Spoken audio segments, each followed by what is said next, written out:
ভালুকা সরকারি কলেজ ছাত্রদলের সভাপতি তানভীর হাসান শান্তর বিরুদ্ধে মিথ্যা অপপ্রচার ছড়িয়ে রাজনৈতিকভাবে হেয় করার চেষ্টা করছে একটি কুচক্রী মহল।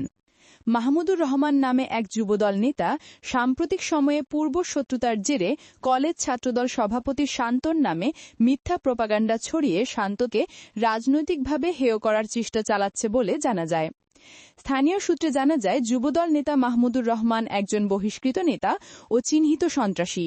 তার বিরুদ্ধে ভালুকা মডেল থানায় হত্যাচেষ্টা, চাঁদাবাজি, ডাকাতি ও ছিনতাইয়ের একাধিক মামলা রয়েছে। কলেজ ছাত্রদলের সভাপতি তানভীর হাসান শান্তর বিরুদ্ধে মিথ্যা অপপ্রচার ও গুজব ছড়ানোয় ভালুকা সরকারি কলেজ ছাত্রদলের নেতাকর্মীরা প্রতিবাদ সমাবেশ ও মানববন্ধন করেছেন। গত কিছুদিন ধরে শান্ত ভাইয়ের বিরুদ্ধে কিছু যোগাযোগ মাধ্যমে মিথ্যাচার এবং সমচার এবং ষড়যন্ত্রে আজকে প্রতিবাদ ও মানববন্ধন। বিসমিল্লাহির রহমানির রহিম।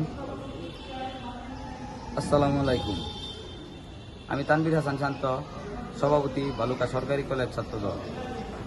গত 2 দিন যাবৎ আমি লক্ষ্য করে আসছি, সামাজিক যোগাযোগ মাধ্যম ফেসবুকে বিভিন্ন ভুয়া পেজ ও আইডি দিয়ে আমার নামে বিভিন্ন অপপ্রচার চালানো হচ্ছে। যাকে দিয়ে এই ঘটনা সাজানো হয়েছে সেই মাহমুদ, আপনারা সকলেই জানেন, আওয়ামী লীগের এজেন্ট। 5 তারিখের পরেও তার নামে 2টি হত্যা চেষ্টা মামলা, আমি জিয়া আদর্শের সৈনিক। আমার জন্য আমার দলের দুর্নাম হবে এমন কোনো কাজ আমার দ্বারা কখনো হয়নি আর হবেও না। মাহমুদুর রহমান যে অভিযোগ তুলেছেন তা সম্পূর্ণ মিথ্যা ও বানোয়াট। আমি এর কিছুই জানি না। আমাকে রাজনৈতিকভাবে হেয় করার জন্য একটি মহল উঠে পড়ে লেগেছে। আমি আইনের প্রতি শ্রদ্ধাশীল। এর সুষ্ঠু তদন্ত করা হোক। যদি প্রমাণিত হয় আমি অপরাধী, তবে আমার দল এবং আইন যা শাস্তি দিবে আমি তা মাথা পেতে নেব।